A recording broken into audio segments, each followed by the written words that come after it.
Queremos fazer um Quarta Convida bem bacana, o Quarta Convida Podcast, onde nós vamos ter uma pessoa entrevistada. Vamos sair um pouco desse formato comum, convencional, vamos para esse formato do podcast.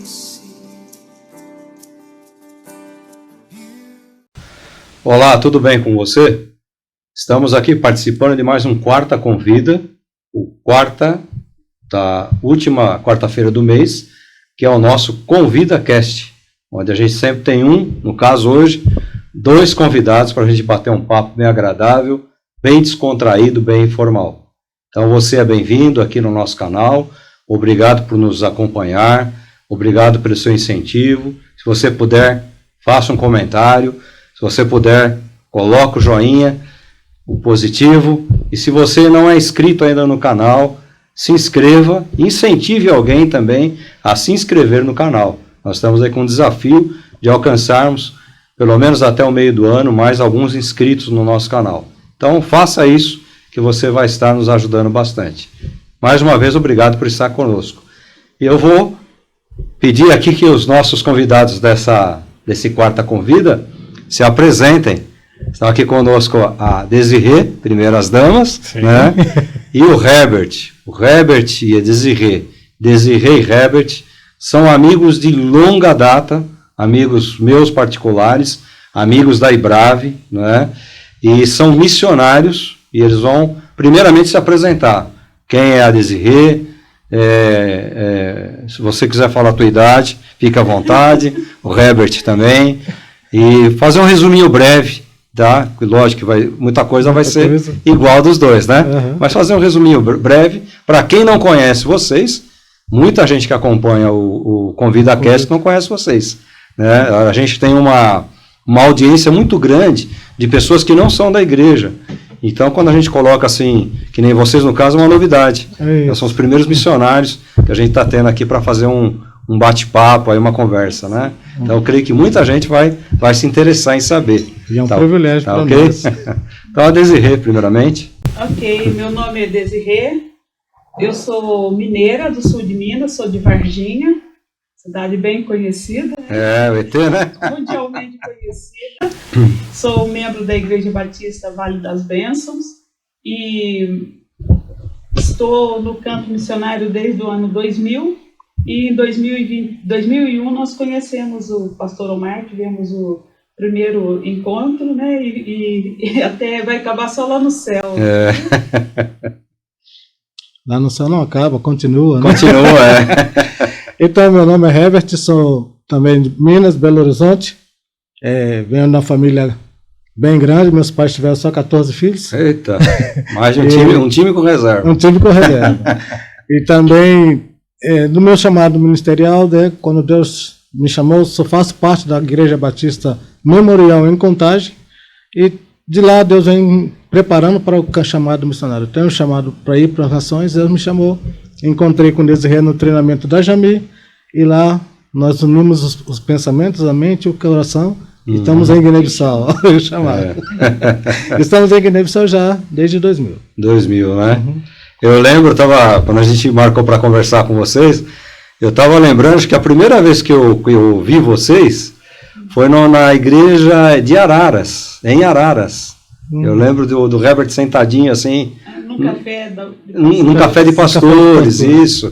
Eu não lembro quem foi que apresentou vocês. Pastor Ronaldo. Provavelmente pastor Ronaldo, né? E isso aí foi, acho que entre 2000 e 2001, parece.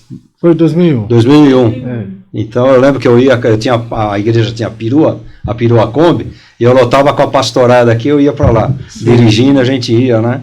E participava de vários trabalhos no interior. São tempos memoráveis, saudosos, mas que certamente não voltam mais, né? Com certeza. Legal. Você já deu uma entrada aí num assunto que eu ia perguntar, né? Como é que vocês se conheceram? Como é que vocês, assim, falaram, não, vamos casar, vamos para o campo, a visão de vocês era igual, a Desirê tinha uma visão para outro lugar, você para outro. Conta um pouquinho da experiência agora, do encontro de vocês. Nós nos encontramos no treinamento da Jami. Nós fomos a segunda turma do treinamento, em 98. E em 98, assim, na hora da apresentação, é até legal que eu conheci uma parte da família da Desirê e ela conhecia uma parte da minha, mas nós nunca cruzamos. Tivemos inclusive com o Juban junto, mas nunca tínhamos visto. Mas na hora de apresentar, cada um falando o nome do lugar que é, quando ela falou, sou Desirê, de Varginha, sou de Minas, realmente foi assim. Quando eu falei, sou Herbert, aqui de Belo Horizonte, da igreja tal, ela também assustou. Depois que acabou aquele espaço que deu intervalo, nós fomos conversar um com o outro. Como é você que é o Herbert, você que é Desirê, sabe? Então Tem um detalhe que, como a minha irmã conhecia parte da família dele, e ela que é a missão internacional, e não havia ido para o campo, devido a muitas dificuldades, era uma utopia. Mas todo mundo na minha cidade sabia que eu tinha um chamado missionário, porque eu recebi o chamado, fiz o curso, e a cidade ainda era pequena, nós tínhamos um comércio, tinha contato com várias pessoas, e eu naquela euforia falava a todo mundo, eu estou indo para a África. E aí espalhou e pronto, e não ia nunca. Aí quando ela esteve em Belo Horizonte, encontrou com ele, e na época ele era missionário da Jocum. E aí ela voltou e falou, você fica aí falando esse negócio da África, aqui não tem informação nenhuma, escreva para ele. Eu falei, eu não conheço, vou escrever para alguém que... Eu era muito recatada, ainda sou recatada, mas eu era jovem solteira. Eu falei, eu vou escrever para um rapaz que eu nem conheço. Ela falou, não, mas você vai tratar só assunto de missão. E eu escrevi uma carta para ele, assim, pedindo algumas informações. Ele me respondeu, aparentemente não tinha nada a ver, que ele tinha um pensamento, um chamado ministerial diferente, que era mais itinerante. E eu desde o começo, quando eu recebi o chamado, eu entendi o propósito de Deus, e Deus logo me direcionou para o campo de Guiné-Bissau. Eu nunca também tinha ouvido falar em Guiné-Bissau, e através, assim, foi mesmo de Deus, ele colocou no meu coração que seria em Guiné-Bissau, e aí eu comecei a estudar sobre o país, e quando ele me mandou a carta, eu não tinha muita coisa a ver. Não tinha liga. E também... não havia também a nossa junta, a JAMIA é a junta de missões da Convenção Batista Nacional, e ela trabalha para preparar os missionários, comissionados das igrejas batistas nacionais. Né? Já existia JAMIA nessa época ou não? Já existia. Nós somos a segunda turma do treinamento. Entendi. Ela foi formada em 1997. 1997. Então, mas quando você mandou a carta para ele, não existia JAMIA ainda? Não, eu tinha, já estava no começo. Estava no comecinho. A gente não sabe precisar as datas, mas já existia. A Jocum já é mais antiga. Já é. A década de 70, a Jocum, mais ou menos? Ela chegou, no Brasil, ela chegou em 87. 87. Então estava no comecinho também. Então, eu escrevi aquela carta para ele, ele me respondeu. E eu olhei a carta, ele me deu algumas orientações, mas também eu falei, não vi nada que pudesse... Foi uma informação, eu não conhecia, foi uma informação válida, mas pronto. E depois eu respondi para ele, eu estava começando a orar, né? O meu pastor falou que... tipo assim, uma liberação pastoral para que eu entrasse em contato com a JAMIA. E eu escrevi para ele e falei assim, olha, parece que Deus está abrindo uma porta, e depois, se der, a gente compartilha. E nunca mais ele me respondeu. E caiu no esquecimento e pronto. E eu fui para a JAMIA, eu estava num trabalho público, era concursada da prefeitura, trabalhava na policlínica, e quando eu recebi o sinal verde de Deus, eu pedi a exoneração lá da policlínica para poder ir para a JAMIA fazer o curso, que seria em 1998. Março de 98. E em março de 98 eu fui para a JAMIA, e aí aconteceu isso. Você se encontraram na apresentação. Pessoalmente foi a primeira vez, então? Foi a primeira vez. E aí, foi amor à primeira vista? Não. Amor à primeira missão? Não, porque aí a gente já tinha, naqueles 12 alunos, a gente já tinha uma coisa em comum. Tínhamos um elo, né? conhecimento familiar, E a partir daí a gente desenvolveu uma amizade, também a música, Uhum. o gosto musical era muito igual. E ele tinha um toca-fita e eu tinha levado um tanto de fita. Fita cassete. Sim. Era Aí ela o tempo usava. fita cassete. E ele tinha o toca-fita e eu tinha as fitas. Aham. E aí daí começou, e tá sempre perto. E pronto, de repente foi dando liga. Aham. E aí chegou no momento que a gente já estava mesmo com compromisso, né, com a bênção da Jami e tudo, e o pastor Ronald falou, olha, vocês vão ter que definir um campo. Uhum. Como ele queria ser itinerante, ele queria ir para a África, ele queria estar na África. Sei. O pastor Ronald brincou, falou, eu não posso soltar vocês dois, aonde cair, tá bom, né? Aham. Aí ele falou, então vamos pela lógica. Como a Desirê já tem um campo definido. Você já pensava em Guiné-Bissau? Sim. Você não? Eu tinha meu campo era trabalhar com órfãos de guerra. Ah, tá. Então eu já tinha uma visão de trabalhar Uma com visão. crianças órfãos, porque via muito na década de 90 e 80, aquela situação das guerras na Somália, onde via aquelas crianças que era pele e osso, que muito Sim. comovia, né, o coração da gente. Então, Aham. eu tinha esse coração de alcançar, trabalhar com essa equipe de refugiados e Sei. órfãos de guerra. Aí ele falou, se tiver aqui eu vou, ali Aonde ou a lá, porta né, abrir. onde precisasse, ele estava Uhum. disposto. E não, Deus, desde o começo, Deus colocou Guiné-Bissau, tanto é Uhum. que tudo isso determinou algumas coisas na minha vida. Porque das necessidades de Guiné-Bissau ou era educação, saúde.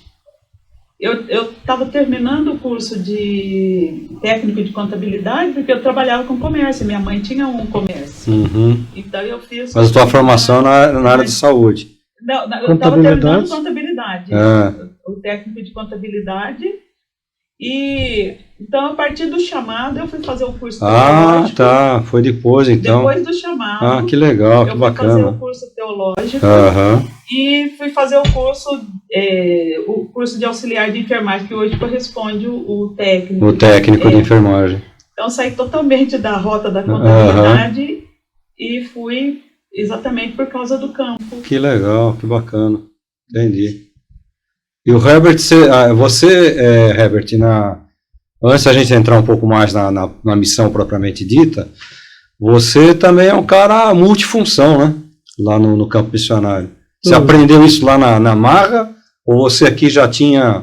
Algumas coisas eu já tinha aqui experiência aqui, mas o forte, o básico mesmo foi lá. Lá mesmo. Né? De estar envolvido, fazendo culto fúnebre, celebrando casamento ainda não. Mas assim, trabalhar com a comunidade em si. Sei. Então, o geral do trabalho e também administrar, essa parte administrativa não é fácil, né? Sim, sim. Está na administração de um trabalho, qual for, né? Sim, não é e da fácil. missão é um trabalho pesado.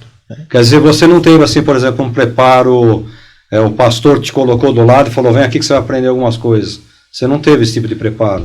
Eu trabalhava como meu pastor, né? E na igreja eu era auxiliar dele, assim, não na parte pastoral, mas como ministro de louvor. Sim. Ministro de louvor, aquele que trabalhava também a parte evangelística, abertura de culto, dar abertura ao culto, tudo. Então eu já tinha essa como diz, essa jogada.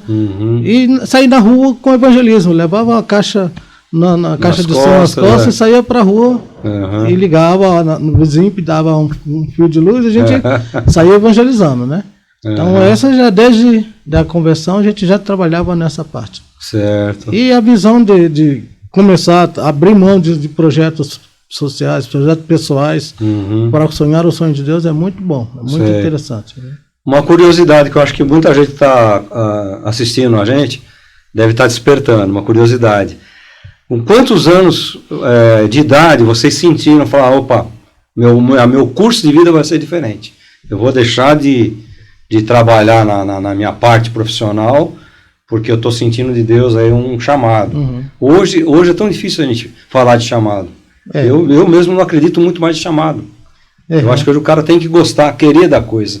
Porque se ele não quer, Deus pode até dar um chamado, alguma coisa, o cara não vai atrás, né? Mas acho que na nossa época, alguns anos atrás, tinha esse negócio nostálgico, romântico do chamado. Qual a idade de vocês, mais ou menos, quando vocês falam, não, eu vou mudar minha vida, não tem carreira profissional, tal? Desde o meu chamado, quando eu intercedia muito para Deus mandar missionários para a África, né, para o mundo, não só para a África, mas eu tinha visão de África, e eu tinha 12 para 13 anos, eu batizei aos 13 anos, né? E 12 para 13 anos, aí eu orava, e um dia numa intercessão, uma pessoal, eu com Deus ali, falei, Senhor, manda missionários, e Deus, aquela chama que já ardia, Deus falou, para de me pedir para que envie missionários, mas se coloca à disposição, porque você será a resposta às orações. Então, a partir dos 13 anos de idade... Adolescente. Você era um adolescente. Já comecei essa chama ardente. Que bom. E você, Desirê? Eu também converti cedo, com 12 para 13 anos. Em 76 eu converti, em 77 eu batizei. E eu acho que a prática da minha igreja já contribuiu. A semente logo na conversão.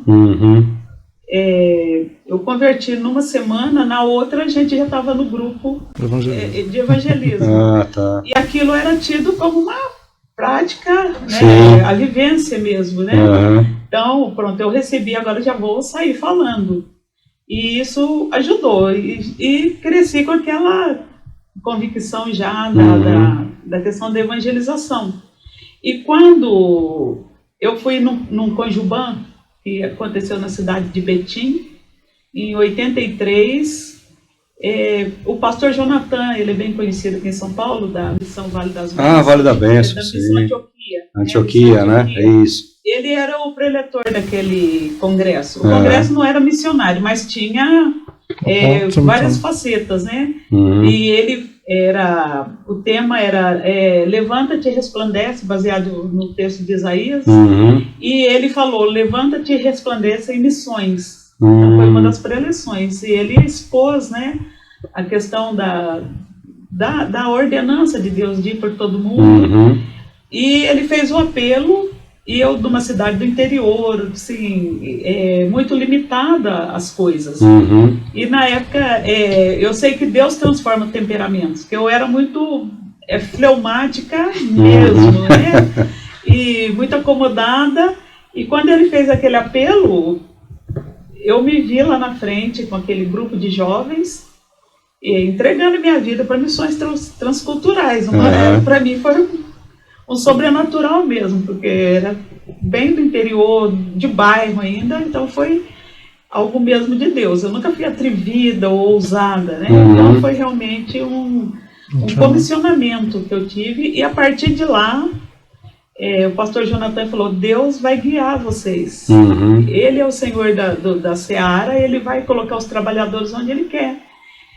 E ele falou, olha, a estatística fala que de cada 100 pessoas que atendem a um apelo missionário, que se entrega para o trabalho missionário, for de 100, então a estatística fala que 2,5% realmente acaba chegando no campo missionário. 2, 3 pessoas. Ele brincou e falou, 2,5 pessoas vocês chegarão no campo missionário.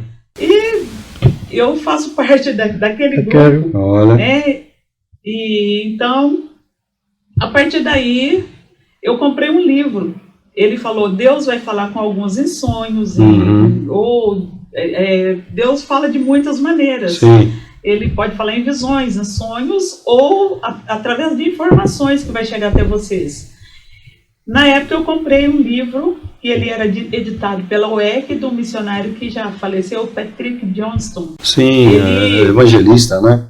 E ele fazia uma estatística, e o livro chamava Intercessão Mundial. Então ele compilava os países, número de cristãos, as necessidades. Eu conheço esse livro, é antigo, né?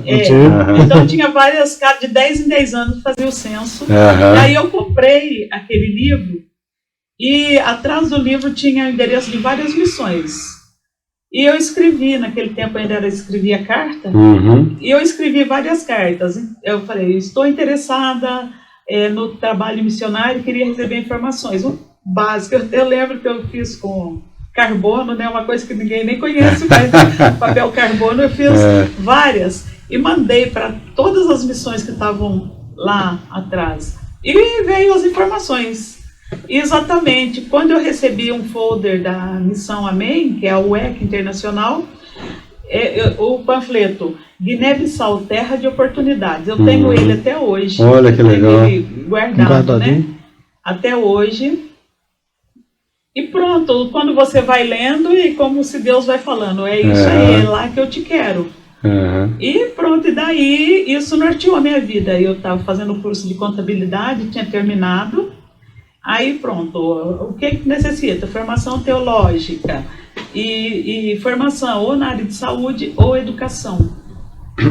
Aí eu fui atrás das coisas. E uma coisa, quando a coisa é de Deus, naquela época, na década de 80, no interior praticamente não tinha seminários. Sim. Nós tínhamos o STEB em Belo Horizonte, que era um internato, e estava começando, as Assembleias de Deus estavam começando, as extensões de Campinas, fazendo os cursos da ETAD. Mas lá em Varginha era só para homens. Eu fui lá saber para mim fazer a inscrição. Ah, não, infelizmente só para homens, para formar o branco. Que absurdo, Deus, né? Tradição. E aí eu falei para Deus, falei, Senhor, sem nenhuma possibilidade de pensar no internato, tinha Betel, aquelas coisas, mas nossa igreja era muito pequena. Eram 7 pessoas que eram dizimistas, e o resto era tudo jovens, adolescentes. Meu pai tinha falecido pouco tempo, né? Com 48 anos ele teve um AVC hemorrágico, assim... Fulminante. Na época, quando ele morreu, eu estava com 21 anos. Nessa época do chamado, eu estava com 22 ou 23 anos. E, então, era uma utopia. E eu falei, Senhor, se é realmente do Senhor esse chamado, o Senhor vai abrir as portas. E ia começar o outro ano do curso, e antes que o curso começasse, nós tínhamos um comércio, e era um lugar bem popular. Aí passou o pessoal da Assembleia de Deus, olha, o pessoal lá da ETAD mandou avisar, se você ainda estiver interessado em fazer o curso, pode fazer a inscrição. Porque está tendo muitas irmãs também querendo fazer o curso. Deus então eles vão abrir a porta, né? Para as mulheres. Então, que eu tinha colocado isso diante de Deus. Falei, eu brinco e falo assim, são as lãs do Gideão. E aí Deus abriu a porta. Então eu tive mais uma confirmação que era o plano de Deus, né? Seria 4 anos o curso, né? Então, pronto, já estava no curso. E eu estava terminando o 2º grau lá da contabilidade. Terminei. E estava fazendo o curso teológico. Aí eu falei para Deus, Senhor, eu preciso de mais uma confirmação. Eu tinha aquele trauma pela morte do meu pai, foi muito traumático, né? Então, nem passava na porta do hospital, era uma coisa. E de repente Deus colocou o desejo de fazer o curso de enfermagem. E foi o primeiro curso que estava tendo para capacitação das enfermeiras da minha cidade. Porque antes tinha as irmãs, elas que formavam as enfermeiras. Da Santa Casa e tal. Então era naquela... As chamadas Irmãs de Caridade. Então era só atendentes de enfermagem, né? E as enfermeiras de faculdade. Mas a outra parte era só as atendentes, as irmãs eram enfermeiras e o resto era atendentes. Então no primeiro curso que a prefeitura abriu para capacitar as enfermeiras, as atendentes, e eram somente 30 vagas. Aí eu falei, colocar outra lã do Senhor. E aí ia ter uma seleção, porque era um fluxo muito grande. Mas só que não tinha restrição, falando, não, é só para quem está no hospital. A intenção era para elas, mas não tinha nada restringindo. E aí a moça lá da inscrição falou, olha, não tem nada que te impeça fazer a inscrição, mas vai ter um teste, uma prova. Eu lembro que na época teve mais de cento e tantas inscrições. E aí eu fiz aquela provinha e passei em 6º lugar, então ganhei direito a fazer o curso. Que bom. Fiz o curso, fui trabalhar no hospital e foi muito bom, que aí foi onde eu adquiri a experiência. Tudo coisa Deus já direcionando o que ia acontecer lá na frente. Então lembro que isso tudo eu fiz. E depois eu fui para Missão Amém, já com o curso de teologia em 88. Saúde. Eu fui para Missão Amém. também precisava receber.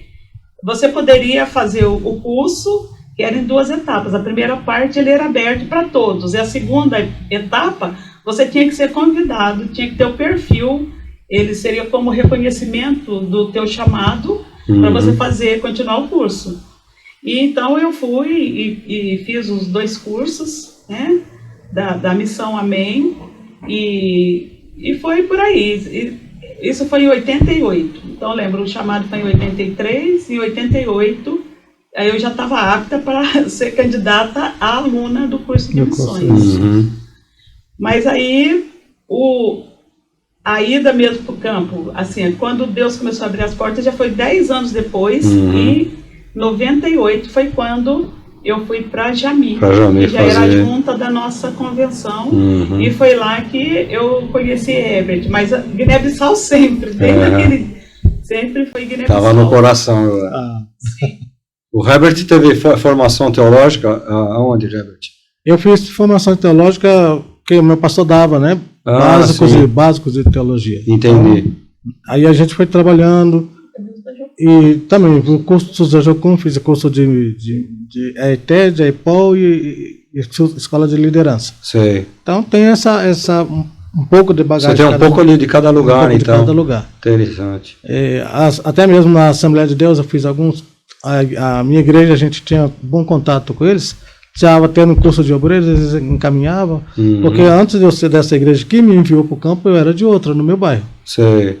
Mas essa do meu bairro, o pastor, ele não tinha visão missionária. Quando eu falei com ele que Deus me chamou para a África, eu falava, não acredito. Deus não falou comigo. Eu falei que... tem que falar com ele também. Com quem que Deus tem que falar? Então eu falava com ele assim, eu vou ficar em obediência, mas eu creio que Deus me chamou. Até que algo assim, muito extraordinário aconteceu no culto de missões, no culto de ceia do Senhor, e estava lá no culto, e quando a gente estava no culto, aquele mover do Espírito Santo, e Deus me tomou em línguas proféticas, e falando, eu usando a palavra, e ele dando a palavra, o próprio pastor traduzindo a palavra. Meu servo, quem te envia sou eu abro a porta, e eu estou te enviando, a porta está abrindo. Aí acabou o culto, cheguei nele, e aí, pastor, aquela palavra que você deu, você sabe para quem foi? Que você traduziu, você sabe? Foi. Mas a igreja não vai estar apoiando você, não, pastor. Eu não estou querendo pedir apoio. O único apoio que eu quero é a tua bênção. Eu não vou sair sem a tua bênção, porque o suprimento vem de Deus. E até nesses 24 anos a gente tem provado isso, Deus suprindo a cada dia. Aí eu falei, não, eu quero a bênção, eu quero que o Senhor me abençoe. Aí onde eu fui primeiro para Manaus, lá no Amazonas, na Manaus, e fiz a escola de ETED, depois eu voltei para Belo Horizonte, a base da Jocum, e fiz a liderança e outros cursos a mais, mas não foi de Deus eu ir. Teve uma equipe naquela época que eu estava engajada nela, que a equipe foi para o Gabão. Deus falou, não quero, não é tempo seu.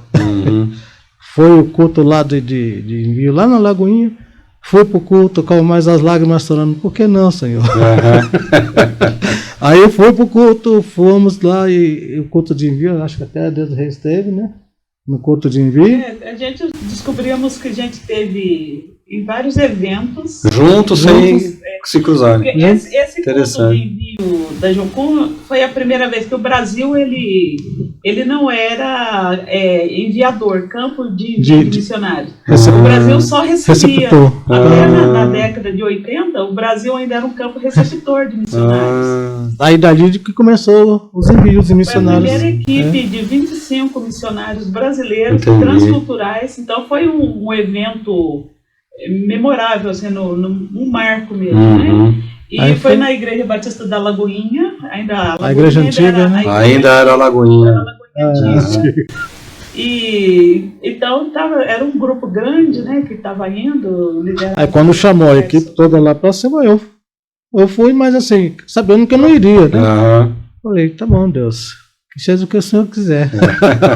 Aí quando eu voltei, já transferi de igreja, ao qual esse pastor viu o chamado de Deus em minha vida, falou, não, eu quero te enviar, mas uma coisa eu vou te enviar, a Jami, a nossa junta tem aí, a junta já foi criada, uma junta de missões.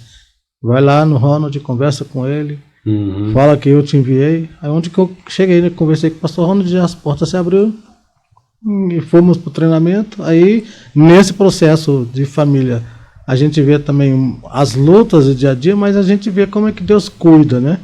Financeiramente, a gente viu, Deus abriu as portas, as passagens, o treinamento da minha igreja pagou, né? O estágio que foi feito na Venezuela, a minha igreja, com outros irmãos, conseguiram os recursos para ir, e aos poucos a gente vendo como é que Deus tem cuidado da gente. Vai suprindo, né? Vai suprindo. Entendi. E nós começamos o namoro lá na Jami, e ficamos noivos lá, o pastor Ronald que colocou abençoou as alianças, né? E em agosto a gente estava já preparando para o estágio, que fazia parte do curso. Aí em setembro, colocamos os papéis, né? Na verdade, deixamos tudo acertado, e as nossas famílias, né, colocaram os papéis. Nós fomos pro estágio. 2 equipes para a Venezuela. Eu e mais uma missionária ficamos em Caracas, e ele com mais 2 missionários foram para o interior da Venezuela. E nós voltamos para o Brasil, faltando 15 dias para o casamento. Corrido. Corrido, né? O casamento era mais simples naquela época, né?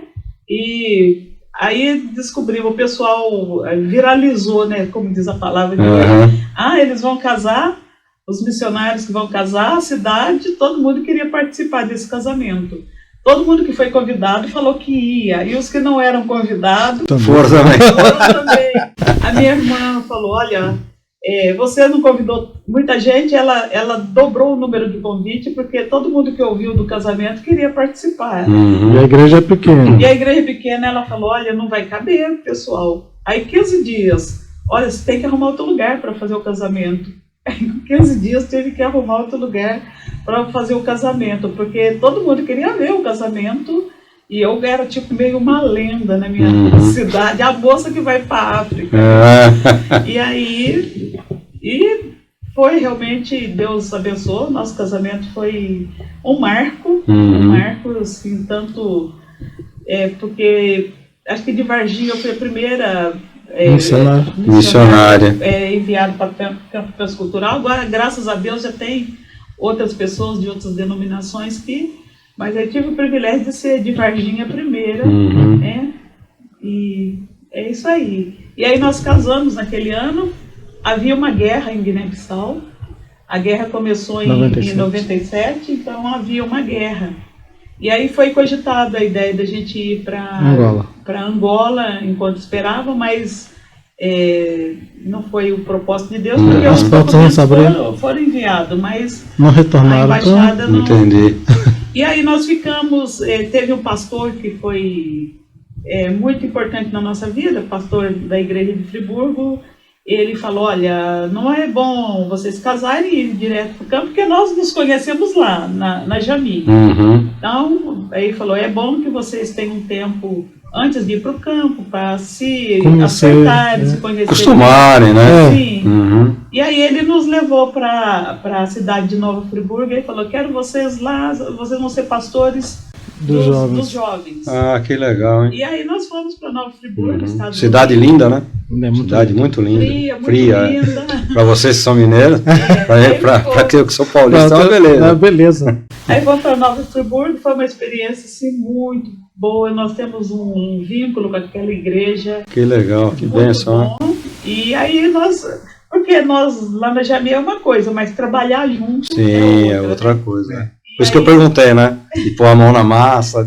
Aí começamos a trabalhar junto, a nos conhecer melhor na questão também de como trabalhar junto. Convivência, né? Foi muito bom pra gente.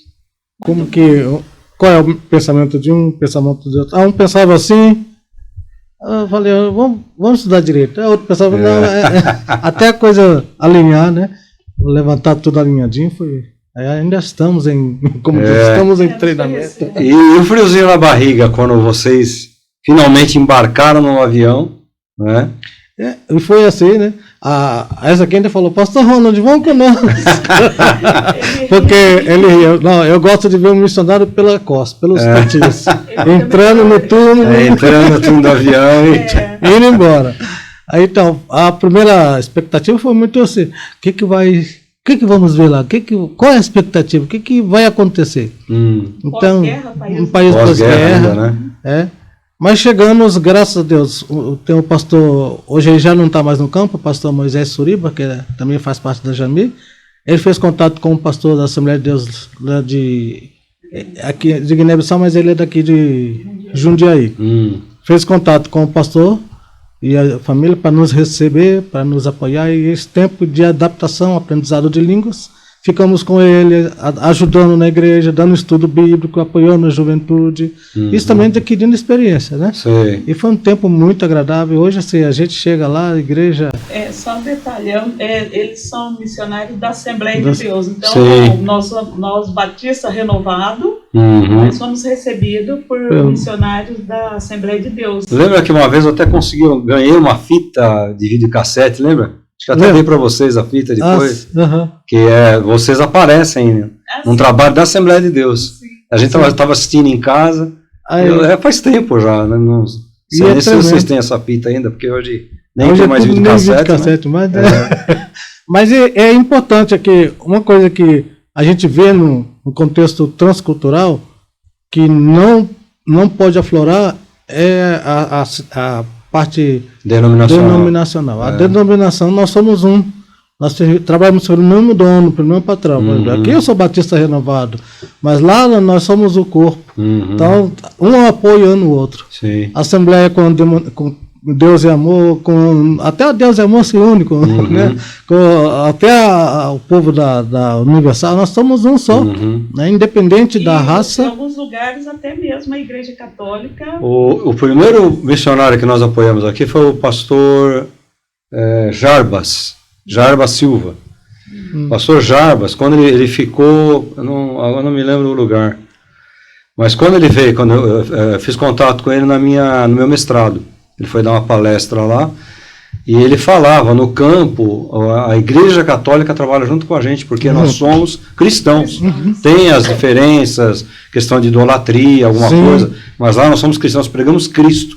Lá não tem barreira. E outra coisa, assim, tem países que não podem, por exemplo, Senegal, tem um templo, só tem um templo cristão, que é ali onde o culto da Assembleia, o culto da Igreja Católica acaba, os evangélicos entram.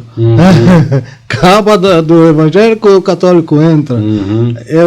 Até testemunho de Jeová ele entra, porque não pode ter igrejas como nós, quase que parede e meia, né? Entendi. Então é uma coisa muito interessante que a gente vê que precisa de ser quebrado no nosso meio, essa parte de denominacionalismo. Sim. Nós somos um reino, trabalhamos para um reino, né? Que é o reino de Deus. O reino de Deus, é interessante.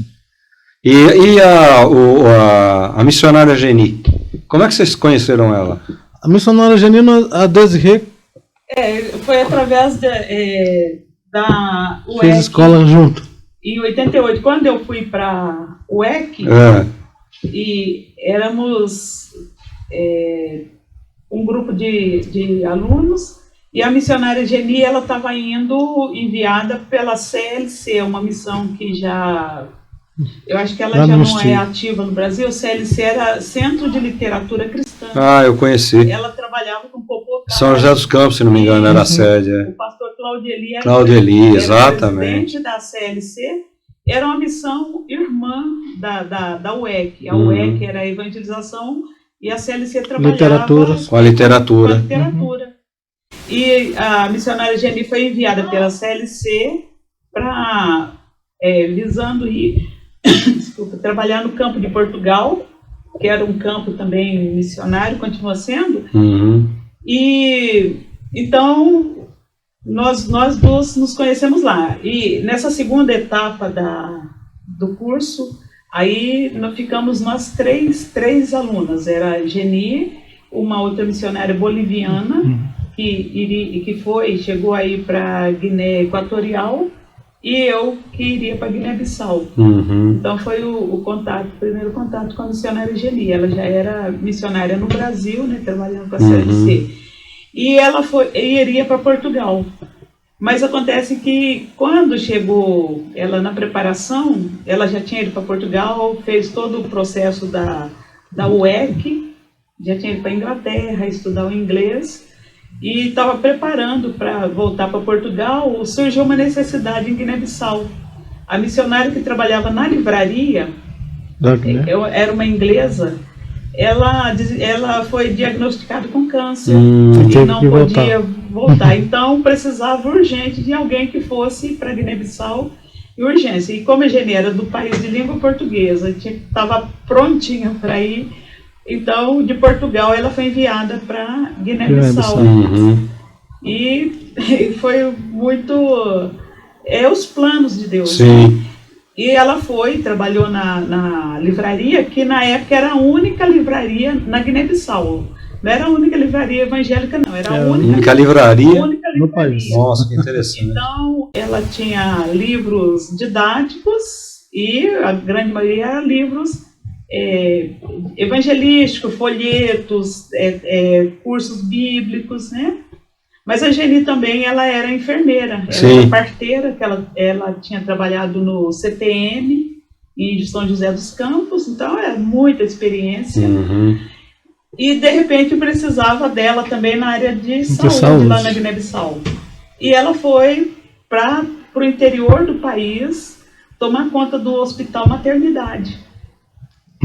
E aí ela ficou lá em Guiné-Bissau e ela ia para Portugal, ela falou, eu ia para Portugal, tive que ir para Guiné-Bissau, e você que ia para Guiné-Bissau acabou não indo para lado nenhum, né? Mas e a gente mantinha aquela correspondência. Ah, né? Que bacana, hein? E aconteceu que ela teve um problema de saúde muito sério, ela teve um choque anafilático por causa da malária, que a malária ela é endêmica quase que na África toda. Sim. E ela teve uma malária e ela tomou, ela desenvolveu uma alergia à cloroquina, e ela teve um choque anafilático, e aí ela teria que sair da Guiné-Bissau. E na época o ministro da saúde era crente, e ele queria que ela indicasse alguém que pudesse assumir no lugar dela. E ela me escreveu uma carta. Ela falou com esse doutor Brandão, ela falou, tem uma moça lá, né? Aí nessa época eu ainda era solteira, trabalhando na policlínica, e ela me mandou uma carta. Sabendo que você já tinha o desejo de... Não, que fizeram curso junto, missionário, a né? gente já tinha feito o curso de já para mim, para Guiné-Bissau. Quando eu fui para a UEC, já era preparatório para a Guiné-Bissau. E lá que a gente... E ela, estando na Guiné-Bissau, ela falou para pro secretário da saúde, né, o ministro da saúde. Guiné-Bissau é muito pequeno, então né? Todo mundo conhece todo mundo. Aí ela falou para ele, olha, tem uma moça, ela já fez o curso, tá? Eu vou falar com ela. E ela me escreveu uma carta que chegou exatamente no momento que eu estava questionando com Deus. Falei, Senhor, tanto tempo, foi em 97 que chegou essa carta. Tenho tanto tempo e parece que não vai acontecer nada. E eu saí da policlínica falando com Deus. Eu orava muito, estou caminhando, orando, e eu cheguei na casa, eu residia na casa do meu irmão, e as minhas sobrinhas eram pequenas, elas já conheciam as cartas da África, que era o envelope, o nosso era verde e amarelo, os frios. Sim, eu lembro, E os internacionais era vermelho e azul, que vai da França. Isso.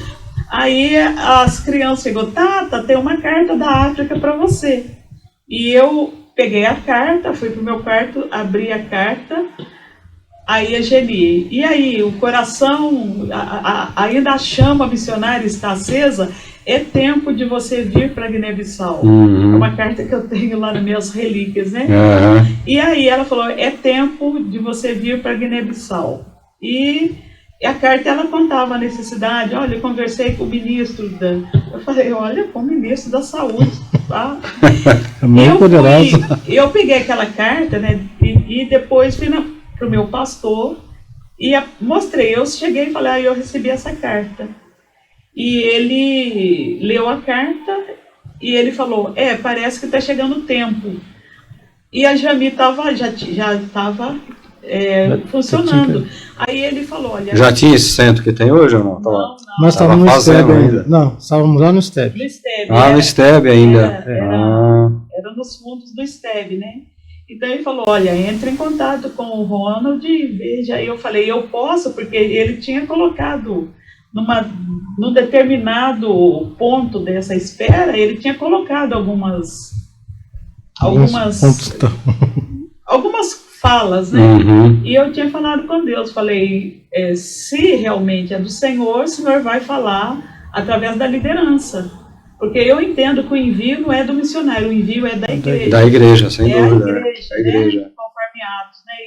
E o Espírito Santo falou na igreja de Antioquia, separai-me Paulo e Barnabé, e eles saíram com a imposição de mão da liderança da igreja. Então, entendendo isso, eu falei, se realmente o Senhor falou comigo, o Senhor vai falar através da liderança da igreja.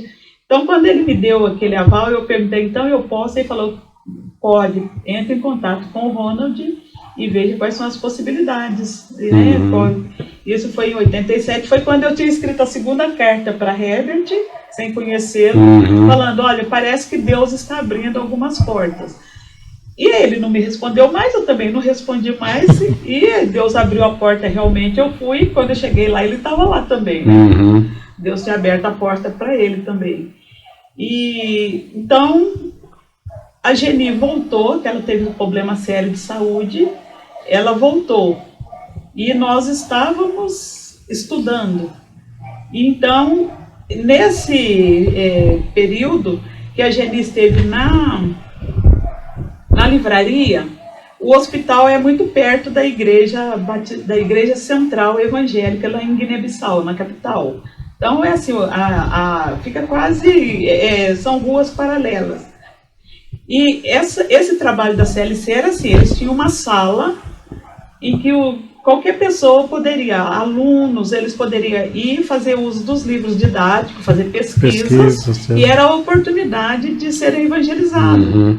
Então, eles iam para as pesquisas didáticas, e então era a oportunidade, olha, era oferecido folhetos, livretos para eles. Então, qualquer um da cidade que quisesse ler, porque lá não tinha acesso a livros, mas alguém queria ler, era como uma biblioteca, era uma livraria e uma biblioteca. Tinha mesas, as pessoas podiam ir. E havia um doente lá no hospital que ele tinha um problema no fígado e nos rins. Era um doente crônico que estava esperando uma junta médica para ir para Portugal para se tratar. E esse rapaz ia todo dia ler lá E a Geni evangelizou esse rapaz. E esse rapaz era da etnia Mancanha. O rapaz tem nome de Eusébio. E a Geni evangelizava ele, e ele falava da etnia dele, que era uma etnia animista, com a crença toda nos espíritos, e uma etnia muito fechada. E esse rapaz converteu através da literatura da Geni. E a Geni começou a orar. Ela começou a orar para que Deus desse condição para que ela pudesse ir para Có, que é a terra do território do povo Mancanha. E ela orou por 11 anos por esse povo. Mas precisaria de uma equipe, não era o campo-alvo da missão, por ser um campo mais difícil. Eu sei que é Deus mais tem Deus um tempo, mesmo, né? Deus tem o tempo e o modo. E a Geni orou por esse povo. Então, quando ela voltou para o Brasil e encontrou eu e Herbert estudando nós já estávamos comprometidos um com o outro, aí ela falou, você vai para Guiné-Bissau, já tem um campo? Aí eu falei, não. Mas a Jamir sempre trabalhou anunciar Cristo onde ele nunca foi anunciado. Nunca teve aquele negócio, nós temos que estar em tal lugar porque tal missão já está. Não, é sempre anunciar onde Cristo não foi anunciado. E como o povo Mancanha era um povo ainda que não havia presença missionária entre eles. Então, não é cristão, porque o povo não tinha evangélicos no meio deles.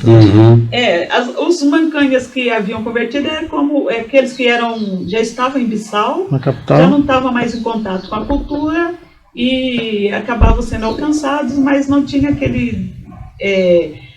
sentido de voltar para o povo. Então, e por ser um grupo muito fechado, animista muito fechado, desde que a pessoa convertia, a pessoa não ia lá confrontar a etnia dele próprio, né?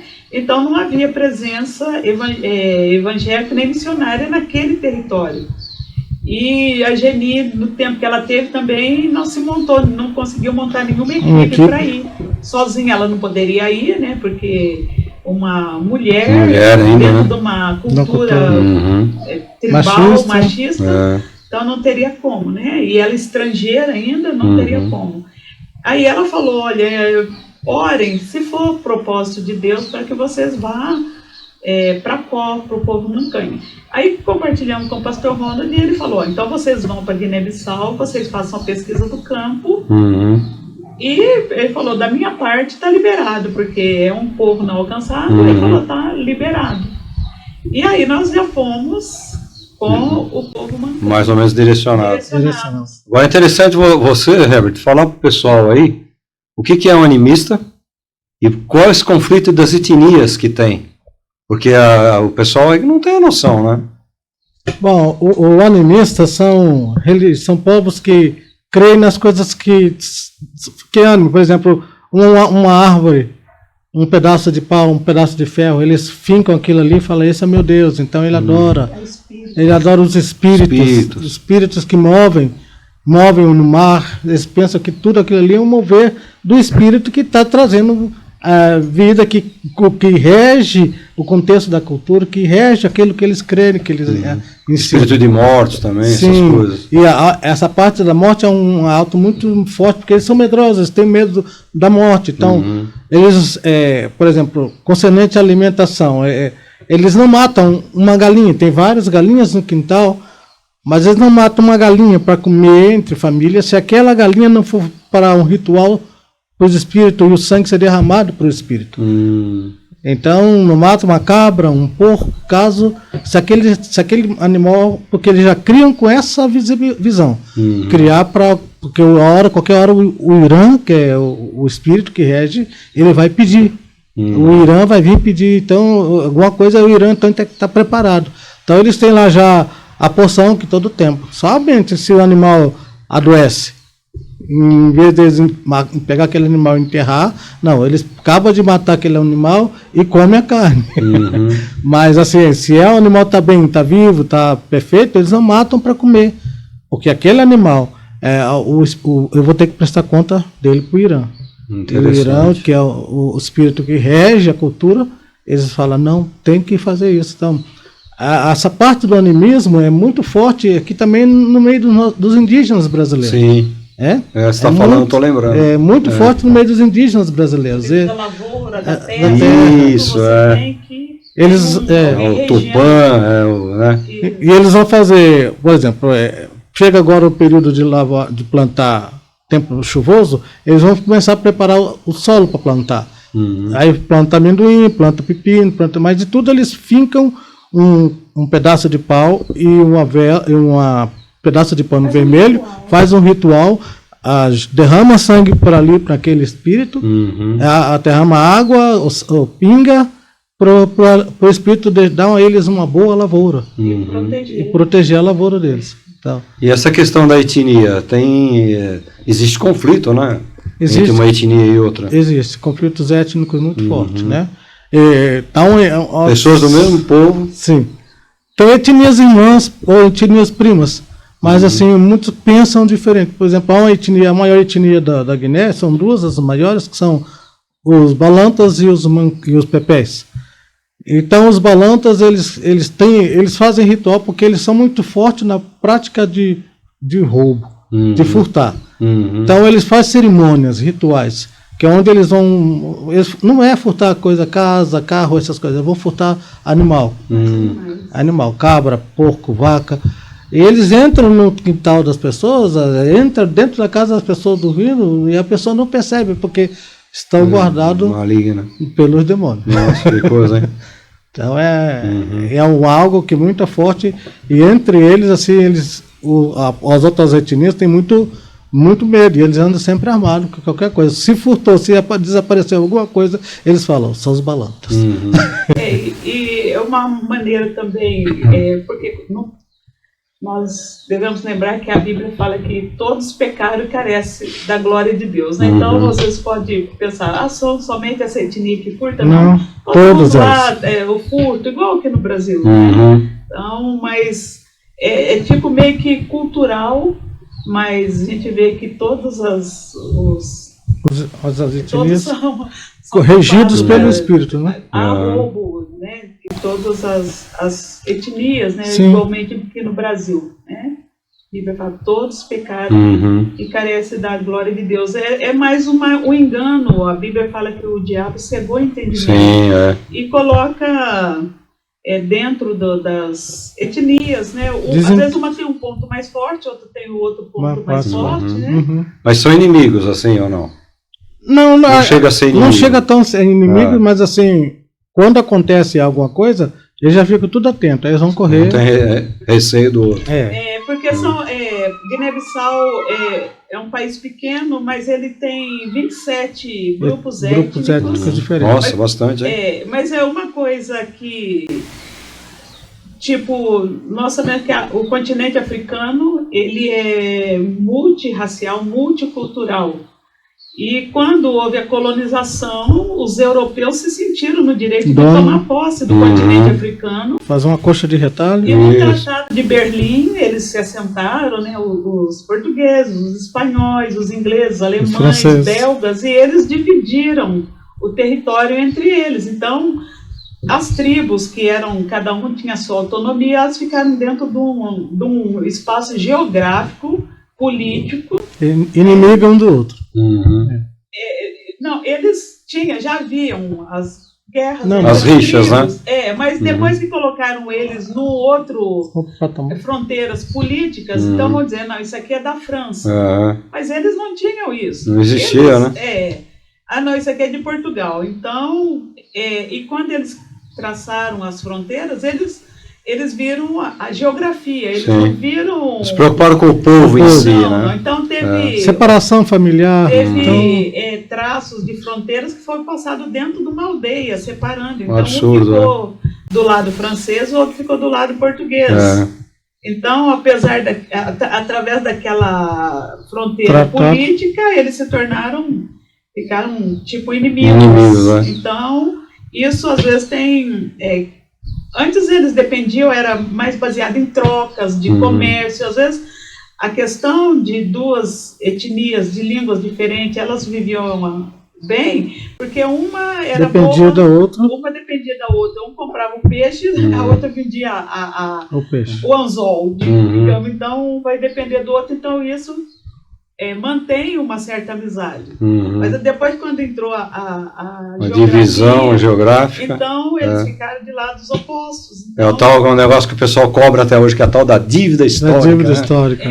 Porque se vê um mapa da África, até mesmo um mapa aqui da América Latina, mas o mapa da África em si é todo, cada um numa cor, porque foi dividido ali, virou uma coxa de retalho. Cada grupo daquele era parentes mesmo, eram irmãos. Tem famílias que se separaram, porque um mora nesse lado de cá, o outro mora de cá, então virou famílias separadas. Absurdo, né? E a questão da alimentação, como é que vocês se viraram? Eu acho que é duas coisas que o pessoal pergunta bastante. A questão da alimentação e do idioma, né? Do dialeto, a língua. Como é que vocês se viraram lá? A alimentação, quando nós chegamos no pós-guerra, a base da alimentação do povo antes da guerra, eles comiam muito milhos, tinha uma qualidade de milho que eles plantavam e comiam. Então, mas depois depois da guerra, começou a entrar o arroz, os chineses levando arroz. Porque o que acontecia? Os chineses levavam os produtos deles dava os produtos e saía com o navio cheio de peixes. Entendi. Então, aí agora, hoje a base da alimentação deles é arroz e um molho com peixe. Então, a maioria deles. Mas entre nós, assim, a gente cozinha nosso estilo de comida. Sei. A comida deles é muito gostosa, saborosa. Mas entre nós, assim, não é para comer aquela comida todo dia, não. Não dá, não. Mas de tempo em tempo a gente come um pouco. Mas entre nós, na nossa casa, a gente cozinha o nosso estilo. Né? Apesar de ser, por exemplo, o feijão. Se agora hoje o pessoal está reclamando do preço do feijão, lá quando a gente comprava 1 quilo de feijão, comprava 4, 3, 5 quilos aqui. Então, é uma muito grande. Então, tem muitas coisas que hoje os chineses estão levando, mas antigamente não havia essas coisas, né? Era mais, eles plantam muito, mas são agricultura de subsistência. Sei. Vivem na agricultura de subsistência. Então, tem o período do arroz, quando começa os períodos chuvosos, eles plantam arroz. Tem o período da castanha do caju. Castanha de caju.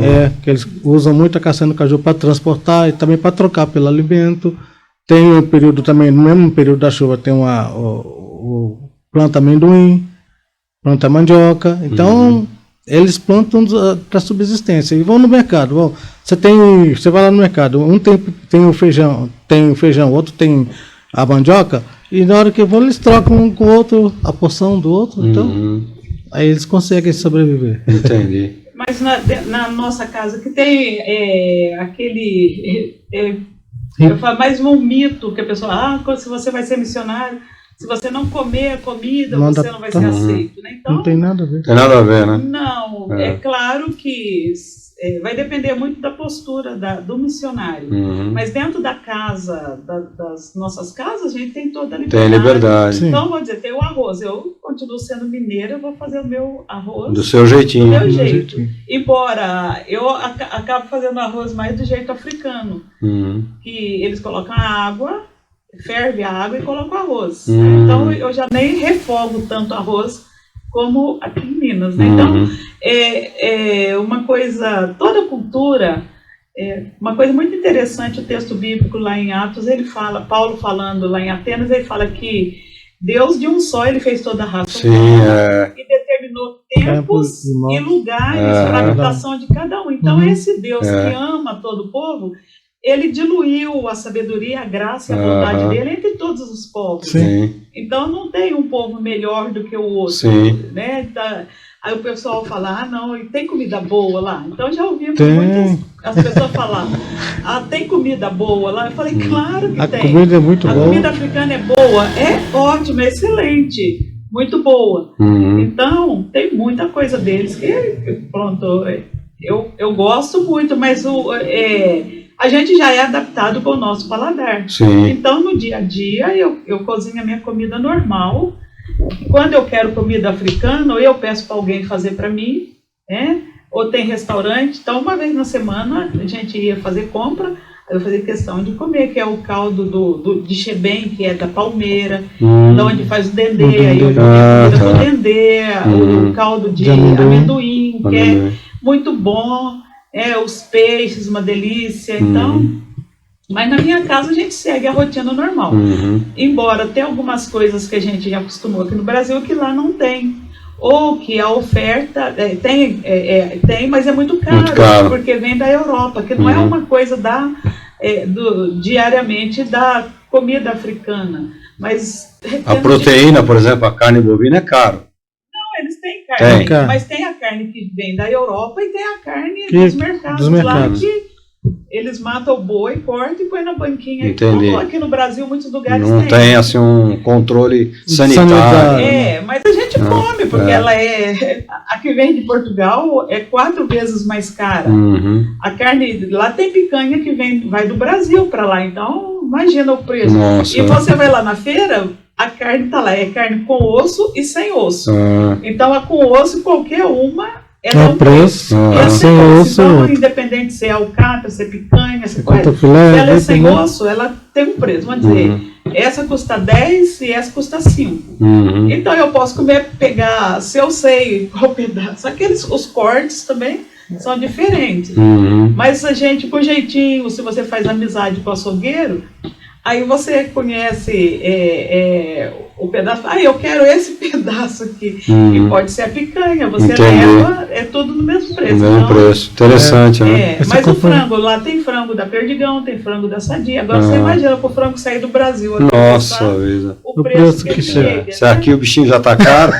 E lá o peso de um frango, porque tudo que sai daqui por essas empresas, Sadia, Perdigão, essas outras que matam para transferir, é para ir para o mundo muçulmano. E eles têm um padrão de matar. Padrão halal. Então, o máximo que ele pode passar de 1,6 kg, não pode passar de 1,6 kg. Chega lá, você compra aquele franguinho pequeno, sentado de uma sentada só. R$30 um franguinho de 1,1 kg 100 gramas, R$30 um galeto. Um galetinho, né? E a questão da língua, Herbert, como é que vocês... Porque são dialetos, né? Como a língua oficial do país é o português, mas cada grupo étnico tem a sua língua. Mas o grupo étnico, ele tem o dialeto dele lá? Tem a língua dele. Ele sabe falar português. É língua mesmo. É língua mesmo. Então, o Balanta fala a sua língua, o Mancanha fala a sua língua, o Fula fala a sua língua, o Pepel fala a sua língua. Mas então, entre si, eles criaram uma língua de comunicação nacional, que é a língua crioulo. Crioulo, né? Que é a língua que eles comunicam entre eles, mas quando está fora no contexto. Mas quando está dentro do contexto de tabaco de família, só conversam em na língua materna. O que vocês aprenderam foi o crioulo. O crioulo. É uma língua, o que difere uma língua de um dialeto, porque às vezes o pessoal fala, não, o africano fala dialeto. Não. Dialetos são mudanças dentro de uma língua, igual que no Brasil. A gente fala o português, mas o nosso português não é o português. Se for comparar com o português o mineiro é um, gaúcho é outro, gaúcho é outro. Línguas dialetadas. Então, dialetos são as mudanças dentro de uma língua. O que faz uma coisa ser classificada como língua é se ela tem uma estrutura gramatical própria, né? Ela não precisa nem ser escrita, mas ela tem uma estrutura, ela segue uma estrutura gramatical, então ela é uma língua. Agora, dentro da língua, se dialeta a língua. Então, a gente tem lá na língua, a língua balanta. Tem balanta que mora aqui, balanta que mora aqui, balanta que mora aqui. Então, tem diferenças dentro da língua balanta. Então, cria-se dialetos. São os dialetos. São os dialetos. Agora, a língua crioulo, ela é uma língua... existe o crioulo de Portugal, na China tem línguas crioulas. Cabo Verde tem língua crioula. O Haiti tem línguas crioulas. Então, vem criados. Uma coisa que foi criado para atender uma necessidade. Uma língua que se criou. Então, a palavra própria já mostra, crioulo. Então, são línguas criadas. E as línguas crioulas, ela tem a característica de aglomerar partículas de todas as línguas daqueles usuários. Sim. Entendeu? É como na leitura da palavra de Deus. Então, a gente tem um texto que é bastante conhecido, que ele fala: Pabia, Deus ama dintes de mundo demais, só que dá-se o único filho, para tudo aquilo que você está catapira demais, está tendo vida com catacapa. Você sabe o que eu falei? Que Deus amou o mundo de tal maneira. Deus amou o mundo de tal maneira que deu o seu Filho unigênito, para que todo aquele que nele crê não pereça, mas tenha vida eterna. Então, a Bíblia em crioulo, então, tem essa facilidade também entre nós de estar aprendendo conversação, pregando em Já crioulo. tem essa tradução? Já tem. O Novo Testamento e Antigo? A Bíblia completa. Ah, que legal. Tem porções do Novo Testamento em várias línguas. Outras línguas, por exemplo, Mancanha tem a porção dos 4 evangelhos, em Mancanha. Mas em cada língua já tem a porção da língua do Evangelho, que é o Novo Testamento. Entendi. E muitas pessoas, eles...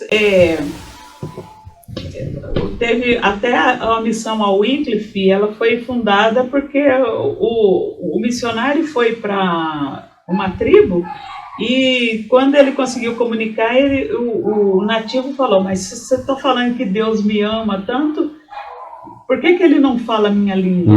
E aí daí surgiu essa missão de fazer a tradução da língua, para levar a Bíblia para a língua, né? Então tem muitas missões que trabalham somente em traduções. São, linguistas, né, que trabalham fazendo traduções. E ainda há muitas línguas que precisa de ser estudada, grafadas. Não tem ainda. Aqui no Brasil, né? Tem uma aluna do seminário, provavelmente ela vai assistir esse ConvidaCast, porque ela tem um chamado missionário, e o chamado dela é mais esse mesmo, é a preparação da tradução, né, que teve há pouco tempo do tucano, que é uma língua brasileira. A Jami, foi a Jami que pontuou a tradução na época, né?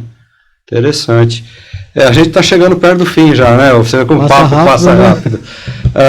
Herbert, conta pra gente, vocês estão 24 anos já, né? É o tempo praticamente que a gente se conhece. Desse tempo todo, esse tempo que nós estamos vivendo, pós-pandemia, é o tempo mais difícil, em termos gerais, em termos financeiros, ou vocês já passaram tempos piores? Porque eu estou tentando fazer um paralelo com a igreja no Brasil, né? Hoje, muitas igrejas, ou elas perderam a visão, ou elas perderam a condição de estar ajudando o campo. Que no nosso caso particular aqui. Nós perdemos a condição de estar ajudando missionários. Por quê? Porque o aperto financeiro, ele se tornou estrangulou tanto as contas da igreja, não é que está gastando com coisas... Não, o básico, o que entra é o básico, é o 0 a 0, é o empate, a manutenção. Né? Então hoje, por exemplo, eu com 30 e tantos anos de ministério, eu entendo que hoje é o tempo mais difícil, com mais facilidades que a gente tem. Isso aqui é uma facilidade que Deus deu para nós, né? Quanta gente vai assistir esse trabalho, mas ao mesmo tempo é um tempo de dificuldade. Conta pra gente, esse é o tempo mais difícil, vocês atravessaram tempos mais difíceis que esses? Nós tivemos tempos difíceis, sim, principalmente no tempo que o dólar deu aquela subida né? Quase R$4, teve um tempo muito complicado, onde viemos ao Brasil até onde nós nos conhecemos, né? Em 2001. Mas agora, nesse tempo, está havendo essa crise, porque apesar de igrejas não se reunirem, muita gente com medo de estar aglomerado, estar junto, mas assim, eu não estou aglomerado na igreja, mas eu estou aglomerado no shopping. No estádio de futebol. Estou aglomerado no estádio de futebol. No show de rock. Mas na igreja eu não posso aglomerar, não posso ter ajuntamento. E essa visão também de desemprego, passando pelas ruas aqui, vejo quantidade de lojas fechadas, né? Porque a crise não é só... A gente fala a crise do Brasil, não, a crise não é só do Brasil, é mundial. Está gerando um mundial. E com isso, muitas igrejas parceiras nossas não têm tido condição de manter, porque o que como o senhor falou, o que está entrando é para manutenção, a maioria das vezes da casa. Muitas vezes até o pastor fica sem o salário dele, por causa da manutenção da obra. Mas o que precisa entre nós é tomar passo de fé. Falar, vou tomar passo de fé, vou começar. Não, meu salário está pequeno, está pouco, mas daquele pouco, além do dízimo, que é obrigatório, né, que tem muitos nem dizimado. Hoje tem uma onda aqui no Brasil que é antidizimistas. O dízimo é obrigatório, é bíblico, né? Mas a oferta também é bênção. Quando a gente vê, quando a palavra de Deus fala, de você ser fiel no pouco, que ele te coloca sobre muito, isso não é para aquele tempo, é para os dias de hoje.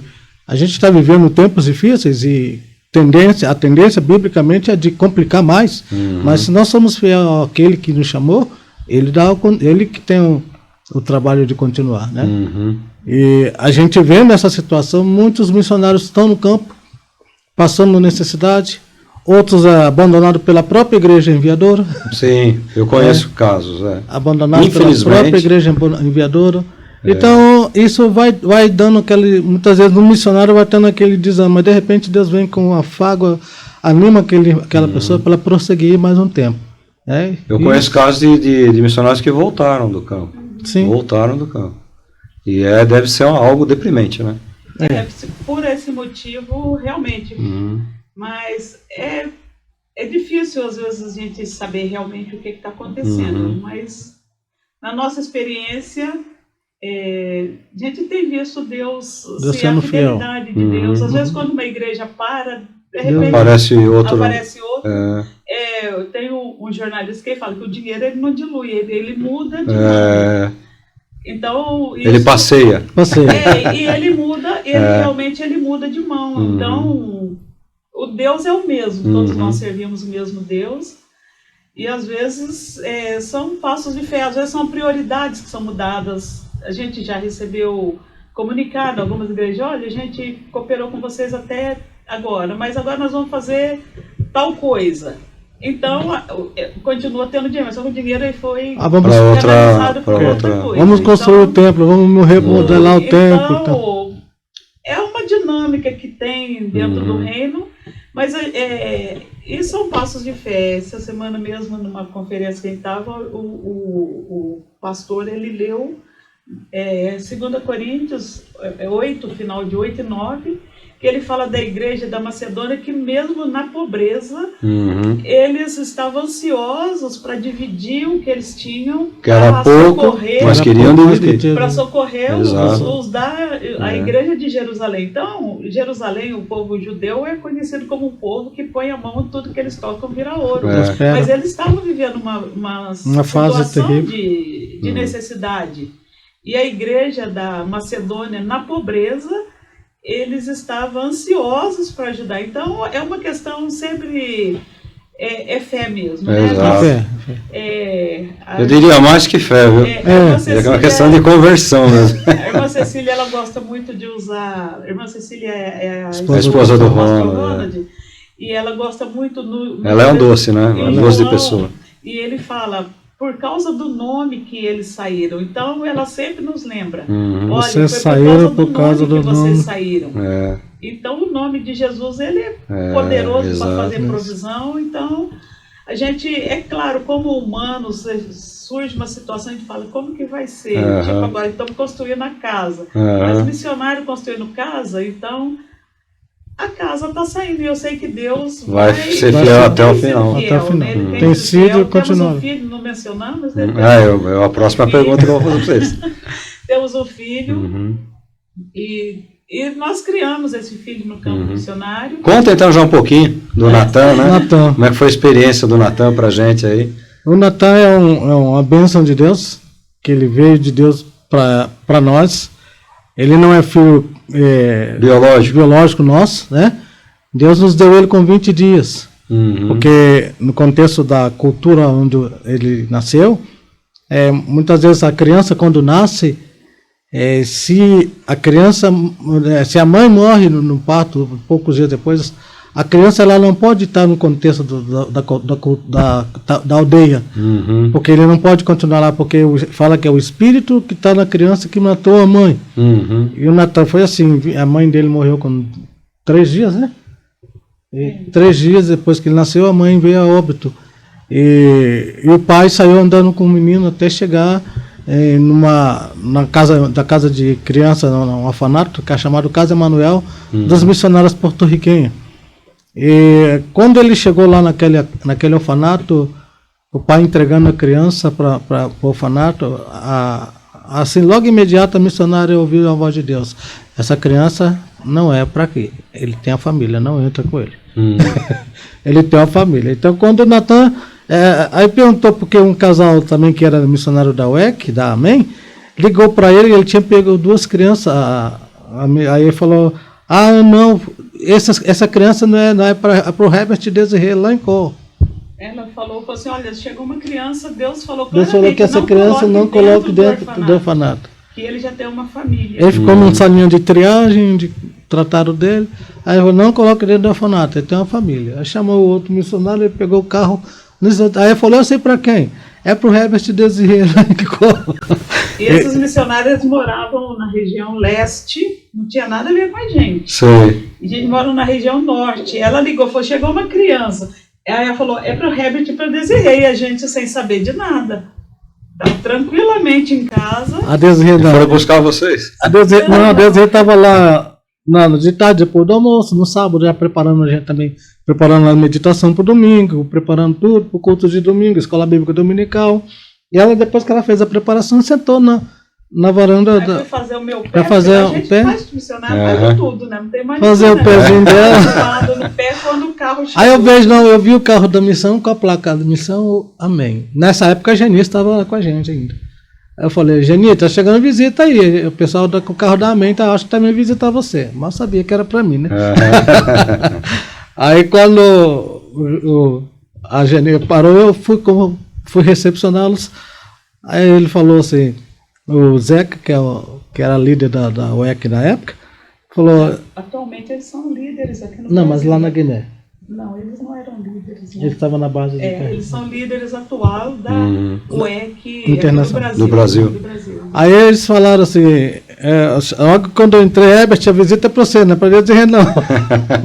Entrou, segurou a Desirê, e a missionária Isabel entregou um trocinho de menina assim, magricelo, da minha mão. Eu falei, isso é o quê? Falei, não, Deus mandou trazer para vocês. Falei, o quê? Não, Deus não falou nada comigo, não. Deus mandou trazer. E é interessante que, voltando um pouco da nossa vida, quando nós casamos, logo em seguida, eu tinha, como homem casado, eu queria sonho de ser pai. Sim. E a Deus teve que fazer esterectomia, né? Esterectomia. Aliás, não era uma esterectomia, eu ia tirar um mioma. Só um mioma Ele falou, olha, você acabou de casar, então vamos resolver isso agora. Vamos retirar esse mioma. Mas logo no começo da cirurgia eu tive uma hemorragia inexplicável. E aí ele já estava aberto e ele falou, olha, vamos... E o mioma estava muito entranhado no útero. E aí a opção foi retirar o útero. E essa é uma coisa não planejada, era um médico amigo da policlínica que... Você sabia o que estava fazendo. Sim, e o mioma não era dentro do útero, ele era externo, ele estava muito grudado. E quando eles começaram a cortar, raspado. E aí houve aquela hemorragia e eles ficaram sem opção. E falou, olha, você perdeu a cor, foi a perda de sangue muito grande, e a gente teve que tomar a decisão muito rápida. Me tentaram achar, mas eu tinha dado uma saidinha só, acho que eu fui na farmácia. Porque foi logo no começo, ele falou, vai durar 3 horas a cirurgia. Herbert falou, então eu vou sair, e foi logo no começo, e eles foram procurar para ter uma opinião. Ele falou, você estava anestesiado, teu esposo tinha acabado de sair, nós tivemos que tomar a decisão entre eles. Era 1 ano de casado, a gente acabava de fazer 1 ano de casado, exatamente, foi no mês de dezembro. E aí pronto, ficou aquele... Pronto, mas a vida que segue, né? Aí ficamos aquela coisa, e eu fui, depois que o médico falou, falei, Senhor, não vou ser pai, casei, esperei, me preservei todo esse tempo, não vou ter pai. Demorou o quê? 3 anos? Depois, foi no dia 5 de abril de 2003 que chegou. Aí eu falei, quando eu ganhei o meu neném, então, como é que foi que você ganhou? Aí, eu ganhei realmente. Ganhou. Não teve dor de parto, não. Foi o que, um Toyota? Porque quando a gente ficou com ele, foi muito surpresa a gente com aquele neném, mas falei, não, a Jami não sabe, pastor Ronald. Aí ela falou assim, olha... se vocês tiverem qualquer problema ou com a missão ou na documentação, aí vocês têm 2 meses para devolver ele. Aí com 2 meses a gente já estava super apaixonado. Nossa, já estava cheio de gominho, crescidinho. Aí naquela noite que ele chegou, a gente não tinha onde colocar ele, né? A gente morava numa casinha. Aí só fazendo um adendo, que aí a Geni, lembra que a Geni ficou no Brasil, e nós fomos para o povo Mancanha. Quando a gente chegou lá, fazia 11 anos que ela orava por esse povo. Então nós fomos e ficamos 2 anos. Em 2002 nós fomos definitivamente para a aldeia. Aí, quando foi no mês de maio, a Geni, que estava no Brasil, Deus deu uma restaurada nela e ela voltou para Guiné-Bissau. E para onde ela foi, ela tentou fazer uma parceria com a missão que ela era, falou, olha, eu quero trabalhar lá em Có, porque eu orei tanto. Aí eles falaram, não, a gente não faz parceria. Aí o pastor Cláudio, o pastor dela, falou, então desligue da UEC. Porque eles até falaram que não. Se filiou a Jami, né? Se filia a Jami. Porque eles falaram, então, o trabalho, se a UEC, então a gente tinha que passar o trabalho para eles. A UEC só aceitava que Geni fosse na condição de a gente entrar debaixo da autoridade deles e trabalhar debaixo da autoridade da UEC. Então o pastor Claudio ele falou, não, nós somos uma já tem a Jami, nós somos uma junta de missão, né? Então ele falou para Geni, desligue da UEC e filie-se na Jami, porque ela era de uma igreja batista Convenção Nacional. Da Convenção Nacional. E aí ela se desligou da UEC e foi como missionária da Jami. E nós já estávamos há 4 meses lá, e aí a casa era bem pequenininha, aí nós dividimos a casa, sabe? Aí nos primeiros tempos ela dormia na sala, a gente arrumou uns... Eu nem lembro não, era os foi. bancos. Era Aí os bancos da fazia a igreja. caminha dela lá na sala. E depois o dono da casa concedeu mais um quarto e abrimos. Só que a casa, assim, o quarto dela, a sala, o nosso quarto e a cozinha. Então ela passava Cozinha e banheiro. Aí então a gente fez colocamos um arame, um esticador, separando a nossa cama, formando um corredorzinho. Uhum.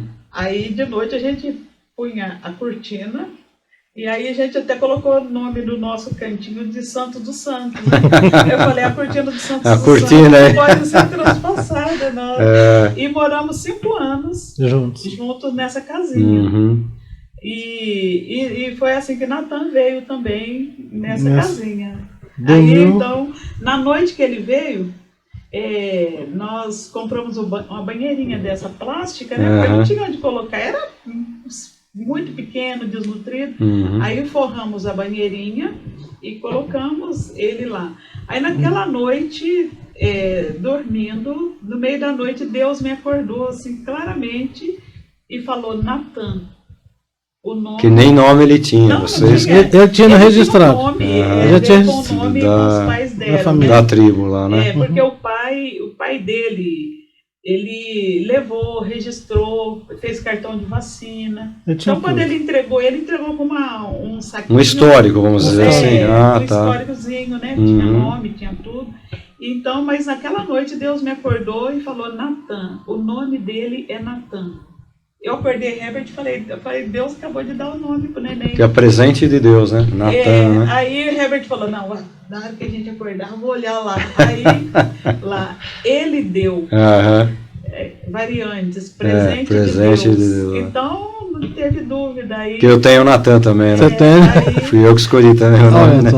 Aí, então, pronto, foi um filho dado por Deus mesmo. E com 2 meses que a gente tinha...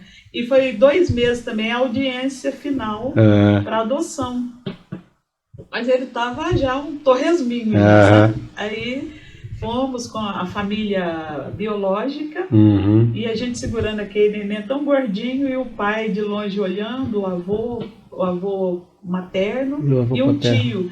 E eles olhando... E eu falei, é meu. Mas Deus tocou no meu coração e eu vi o pai olhando, aí eu falei assim, o senhor quer pegar um pouquinho? Aí ele quis pegar e ficou. E depois nós entramos para audiência. E aí, por coincidência, o juiz era Mancanha, da mesma etnia. E o juiz, como diz, torcendo a favor nosso. E aí, no final, eles falaram, não, a gente prefere... Não, porque o juiz ainda perguntou, tá vendo esse menino aqui? Ele vai, já comprometendo a gente, ele vai para a faculdade, vai embora, vamos estudar fora, vai fazer isso. Eu falei, mas sabia ele nosso estilo de vida. Aí ele fala, ele vai ter um quarto só dele, ele vai ter. Aí o juiz falou, ok. Vocês vão poder dar isso para ele, tá vendo como é que ele tá bem cuidado? Vocês poderiam cuidar bem dele assim. Eles o pai olhava assim, falando. Aí o avô perguntou, mas tem como, porque lá é muito comum entre eles, tem como depois ele já crescer e estiver pronto para trabalhar e a gente ir buscá-lo? Se a gente puder cuidar dele, a gente ir lá, pega ele, o juiz falou, não, hoje é a última é a decisão. Vocês voltam com ele, então é definitivo. E aí eles... Ele falou, nós não temos condição de criar. Aí a única coisa que eles pediram, se eles poderiam ir lá visitar. E o juiz, conhecendo, o juiz falou, no máximo 2 vezes no ano vocês vão lá. Perguntou pra gente se a gente concordaria, e a gente concordou. Falei, eles têm o direito, a criança é deles, né? E não, aí... Não era mais. Não, sim, aí pronto, tanto é que o Natan tem um bom relacionamento. Depois nós mesmos levamos 2 vezes na aldeia. Ele conhece os irmãos dele. Que legal. Os avós ficam muito felizes da gente levar. E ele é tratado como um príncipe quando ele vai lá, né? É o menino que os brancos criaram, né? E vocês lá são brancos, né? Você falou. Nós somos brancos, porque por sermos estrangeiros, né? O senhor lá é vermelho. Eu sou vermelho, alemão. A palavra tubabe, que é muito comum, o africano chama todo o estrangeiro de tubabe. Uhum. Então, em português, lá na Guiné, o tubabe é branco. Então, qualquer um que é estrangeiro é tubabe. Então, não é nem pela cor da pele, é por ser estrangeiro. Por ser estrangeiro, A pessoa branca, se o senhor for lá e eles forem fazer referência, eles vão chamar de vermelho. Então, o branco não é relacionado à pessoa. E aqui, em alguns lugares, eu fui registrado como pardo. Como pardo. Isso é italiano, né? Ele tem italiano pardo, tem bastante, né? Tem. A gente desconhece, italianos negros, tem bastante, né? E o Natan hoje ele tá na guarda... Ele está servindo no exército no Brasil, ele é soldado do brasileiro no Brasil. Dos dragões? Não, ele já esteve nos dragões no primeiro tempo, agora não, ele está no QG. Que legal. Trabalha na parte administrativa. Está em Brasília. Que bacana, hein?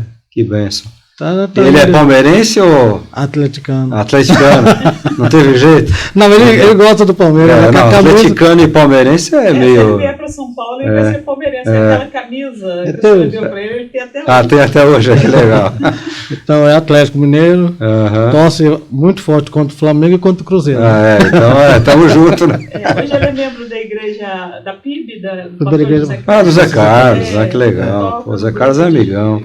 Que joia, que bacana, né? Toca no grupo de jovens. Que bacana, que bênção, né, gente? Que coisa, que história bonita, né?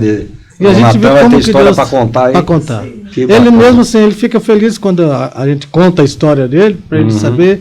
E ele sai contando. Meu pai... É um testemunho. É um testemunho vivo, né? Que legal. Gente, que pena. Nós passamos até do tempo aí.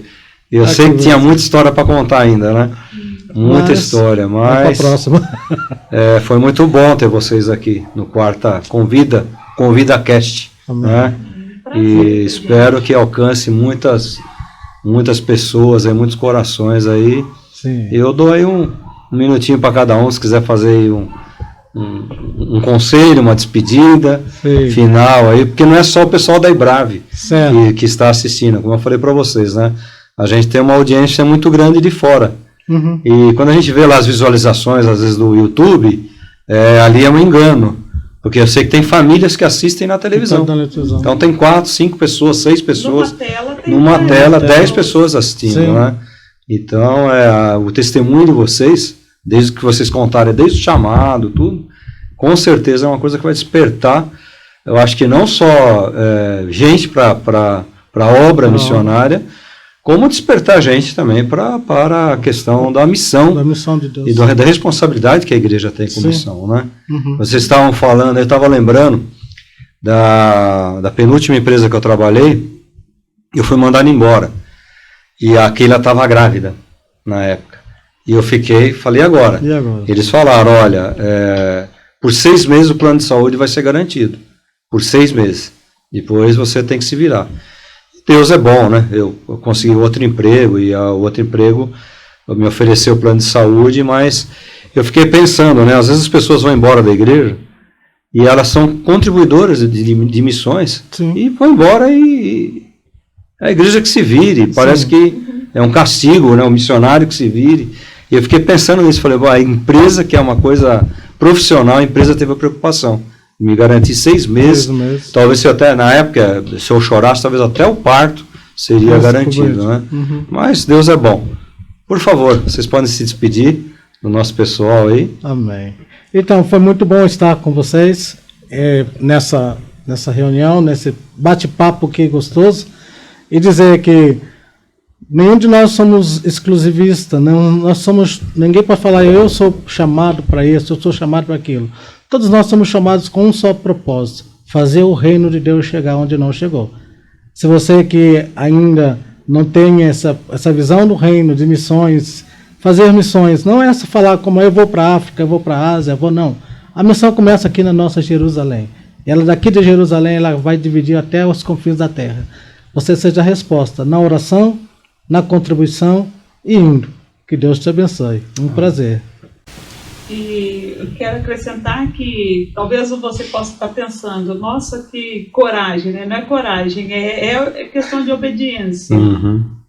A Bíblia fala que Deus amou o mundo de tal maneira. Então ele amou todos os povos e ele quer que essa mensagem chegue a todos os povos. E para a gente é um privilégio. Fazer parte que é um projeto universal, eterno. E Paulo falando aos Coríntios, fala aos Romanos, de Deus nós somos cooperadores. Somos cooperadores de Deus, né? E a gente se sente mesmo privilegiado, porque no caminho Deus vai apresentando os amigos dele pra gente. E nós somos mais enriquecidos, nós mais recebemos do que damos, né? Somos abençoados. E é isso aí. E estamos disponíveis. E quem quiser saber mais um pouquinho da nossa história, o dia a dia da Guiné-Bissau. Depois vai ficar os contatos de vocês, tudo aí. Certo. Vai ficar aí para o pessoal acompanhar, tudo direitinho. E pode passar a Macedônia e ajudar-nos. Ele fica me convidando para ir para a África. Falei que agora está ficando mais difícil, né? Agora com 2 netinhos aí, fica difícil. Obrigado. Vocês são amigos do coração, gente aí que a gente vai lembrar até o dia que Jesus nos chamar lá para a presença dele. Amém. Agradeço demais vocês. Você que nos acompanhou nesse ConvidaCast, obrigado, né? Se você não está aí do outro lado, não há sentido ter a nossa programação. Então, eu agradeço muito a tua participação, quando você deixa o seu comentário, tudo é muito importante para a gente. E obrigado. Quarta que vem tem mais. O Convida, a quarta convidando, uma quarta diferente, uma quarta que é diferente porque tem vida, e a vida é o Cristo. Ele que é a razão, Ele que é a vida, Ele que é o tudo. Obrigado, Jesus abençoe você e até a próxima quarta-feira. Queremos fazer um Quarta Convida bem bacana, o Quarta Convida Podcast, onde nós vamos ter uma pessoa entrevistada. Vamos sair um pouco desse formato comum, convencional, vamos para esse formato do podcast.